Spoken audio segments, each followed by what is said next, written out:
have not chanted this one in a while,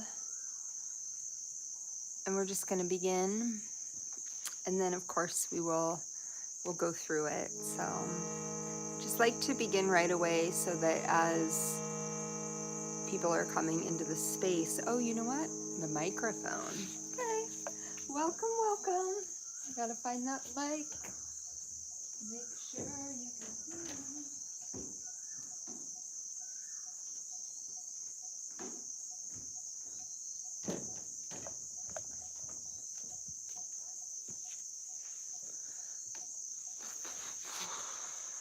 Because I think this will help. One moment. Uh-oh.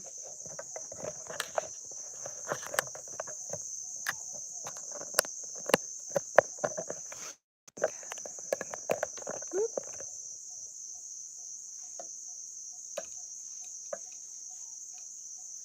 We'll do it here. And we'll do like this. Oh, you know, technicalities. Keeping it consistent over here. Okay, this is a big one. Let's Om. Coming into a tall spine.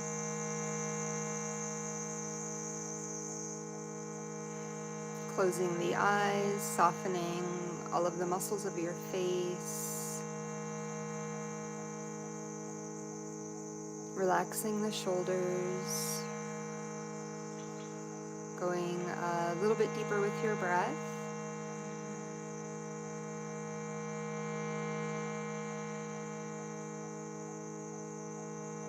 Inhale. And exhale, let that go.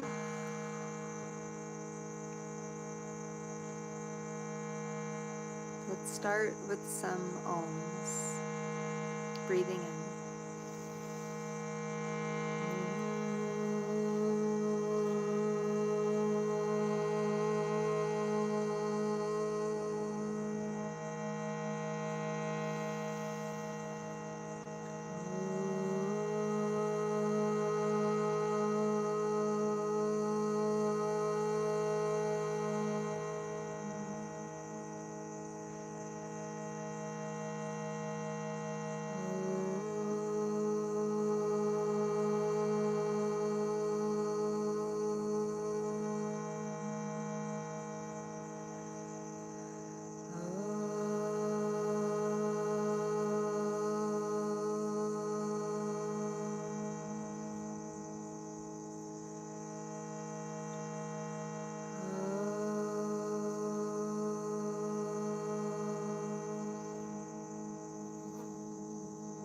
Let's add the sound VUM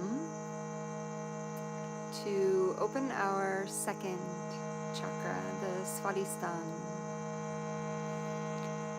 Om VUM, Om VUM, Om VUM, Om VUM, Om VUM, Om VUM. Om VUM, Om VUM, Om VUM, Om VUM, Om VUM, Om VUM, Om VUM, Om VUM, Om VUM, Om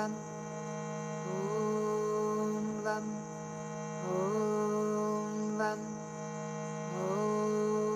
VUM, Om VUM, Om VUM, Om VUM,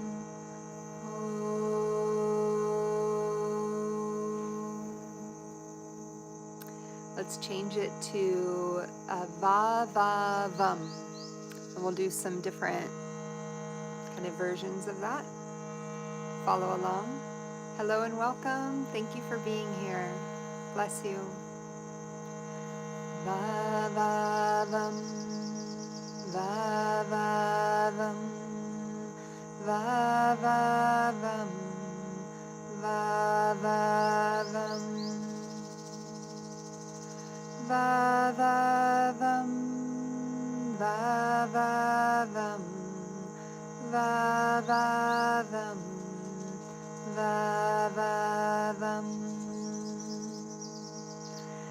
va va vam, va va vam, va va vam, va va vam.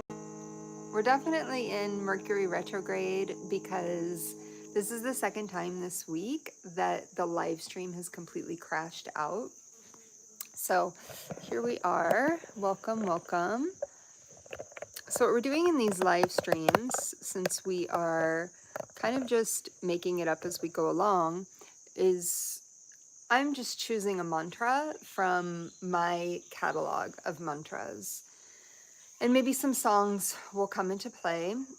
This is a twofold process, and this is also really like the reason why I became a yoga teacher, is because I knew that if I became a yoga teacher, I would need to practice yoga every day. And I wanted to have that discipline. And not even that I wanted to have the discipline, I just knew that if I developed the discipline, that I would feel better about my life, because that is really the whole reason why I wanted, actually, that's the whole reason why I did yoga practice in the first place, because I just felt better in my body, which means I felt more comfortable in the world. Hello, hello, and welcome. And I was better to people. I was better to the people around me. I had a better experience. My inward world was reflecting the outer world. The outer world was reflecting the inward world. And I didn't really even know or understand what any of that really meant in the ways that I understand it now. So that was the whole trick. If I could become a yoga teacher, then I would be responsible for practicing yoga every day. And in the same way, here in this little like live stream sessions that we're doing, I just want to train my voice. You know, I want to, sometimes I will go a little too long without chanting, you know, or singing lately in my life. And I really want to correct that and make sure that I'm opening this channel consistently, and also going back through some of the old mantras and the songs and the devotional songs that I love, and just making sure that I'm not losing touch with those songs and that I'm not losing touch with my voice. And especially as I focus on other aspects of life and other aspects of creativity, I don't want to let this go to the side. I don't want to neglect it.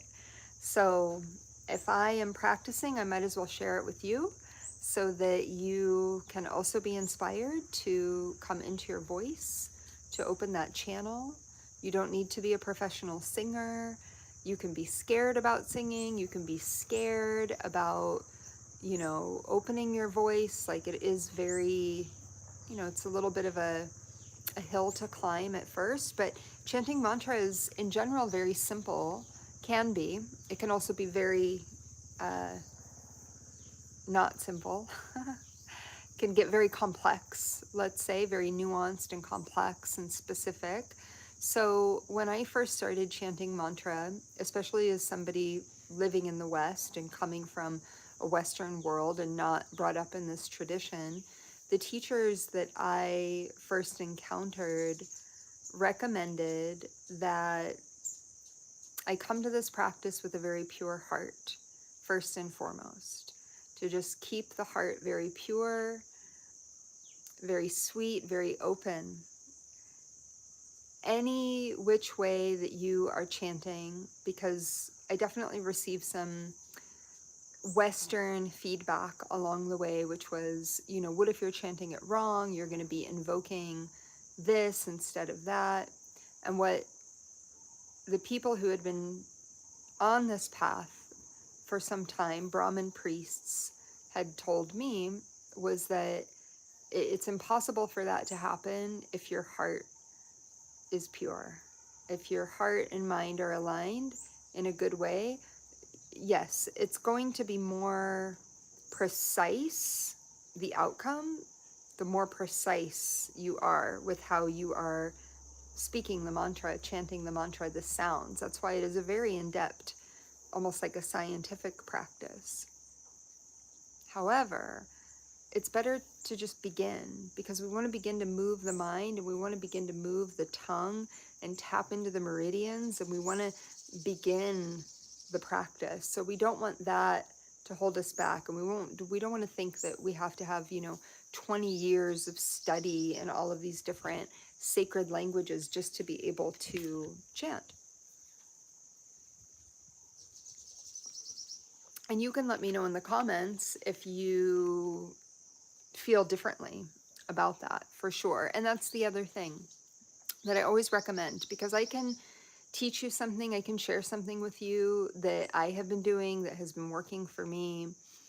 And if you feel that that works for you, great, and you're doing that practice and you're enjoying it's, you're having a positive response. But then maybe somewhere down the line you meet a master, right? Like a really adept student of the tradition, an adept teacher of the tradition. And if they correct you, maybe you take that correction, and that's for you to decide, right? Because even in yoga asana, there's like a lot of different ways to interpret one specific pose and posture across many different lineages within the traditions of yoga. So certain things are going to work for you, certain things aren't going to work for you. And that, to some degree, is for you to be able to decide, well, which path am I following? So which approach do I want to take? So it can get a little bit tricky because there's a lot of information out there. So that's why we want to stay in the heart with this work. Let's Om. Thank you so much for being here.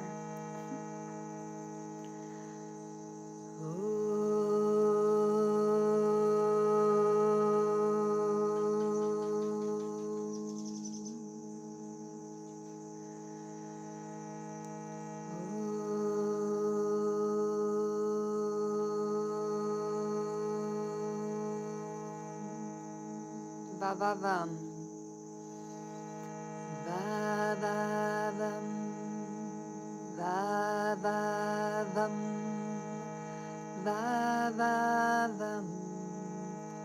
Va-va-vam. Va-va-vam. Va-va-vam. Va-va-vam. Va-va-vam. Va-va-vam.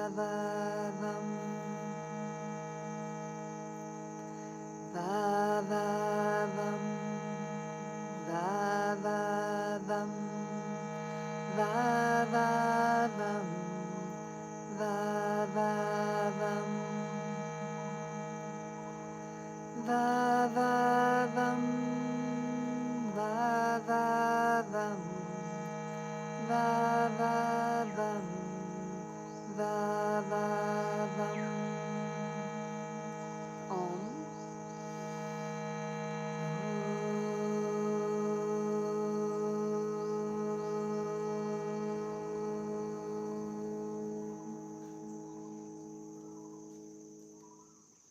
Okay. That being said, I was once leading a workshop, and there was a Western man in the workshop. He was from the United States, and he was very hung up on the way that I was chanting the sound Om. And there is this special bija mantra that I learned, this way of doing the mantras and kind of moving through the chakras. And when we got into this ajna and the sahasrara chakra, we chant this version of Om. Om, Om, Om, Om. so on and so forth, right? And sometimes in classes, right, you hear Om.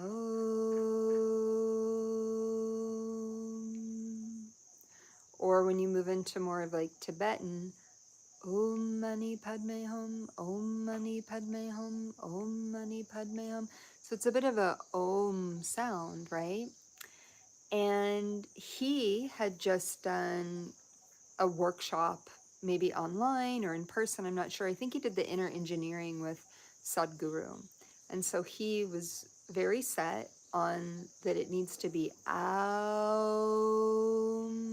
A-U-M, Aum, the whole full sound. And there's a technology and a teaching behind that. And he kind of couldn't get over it, which is okay. It's totally fine that he couldn't get over it. And if you're someone who really can't get over it because that teacher has taught you that specific thing, which is what I said to him, you need to go and you need to follow that teacher and not put yourself in a bunch of different situations where it's going to dilute or challenge the teaching that you've received. And also, that was very new information for him. And I think it might be a very different experience 3 or 4 years from now when he's a bit more rooted. And through being more rooted, you can actually become a bit more flexible and understanding. But at the time, there was a lot of rigidity, right? And a lot of like fundamentalist type of attitude, like, this is the way it is. This is what Sadhguru says it is. This is what it is. I said, but I'm not a follower of Sadhguru. I appreciate him. I know people who are in his ashram right now having an amazing experience studying with him. But he is not my teacher. This is not where I've learned the information from. So that is just to reiterate that the knowledge, there's a lot of knowledge. So I wanted to go into this very special moment in the puja where you invoke the holy waters. But it's a big one, and we're already 12 minutes into this live stream. So I think I'm gonna leave it here. We'll do more of this Vavavam Bija mantra because it's still very much getting into the waters. We've got this beautiful Pisces full moon, or Pisces sun and the Virgo full moon, so that's great. Hands on the belly, like really honoring our digestion and our processes and the cleansing of the waters. So let's just do that, and then maybe tomorrow or maybe later today we'll do this special puja, but I feel like I need to just polish it up a little bit more because it's a big one. Vavavam, vavavam, vavavam, vavavam,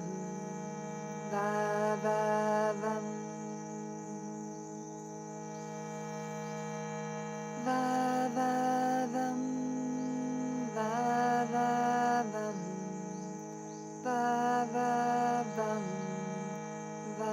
vavavam, vavavam. Vavavam, vavavam, vavavam, vavavam, vavavam, vavavam,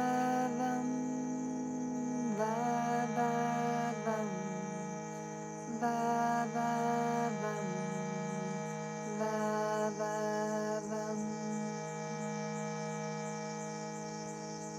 Vam, vam, vam, vam, vam, vam, vam, vam.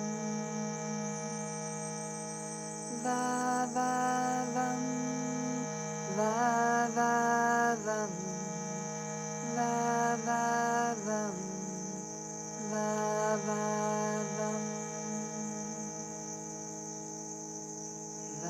Vavavam, vavavam, vavavam, vavavam,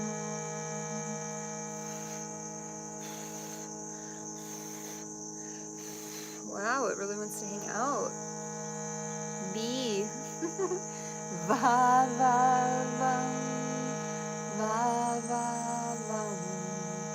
Va va vam. Va va vam. We'll give it an Om and a Shanti.